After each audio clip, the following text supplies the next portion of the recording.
Avez-vous déjà commis cette erreur courante de confondre le siècle et l'année? Dans cette vidéo, nous allons démystifier cette confusion fréquente.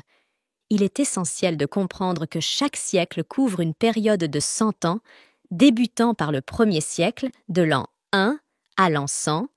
Le deuxième siècle comprend les années de 101 à 200, et ainsi de suite. Le décalage de 100 ans provient du fait que le système de numérotation des siècles commence à partir de l'an 1 et non de l'an 0. Ainsi, pour déterminer le siècle auquel appartient une année donnée, il faut identifier dans quelle période de 100 ans elle se situe. Prenons l'exemple de 1789. De ce commentaire, cette année se trouve entre 1701 et 1800, donc suivant la logique de numérotation, cela correspond au XVIIIe siècle.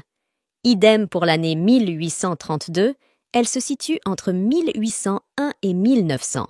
Donc, suivant la logique de numérotation, cela correspond au XIXe siècle. Il est donc crucial de se rappeler que le siècle n'est pas nécessairement lié aux chiffres présents dans l'année.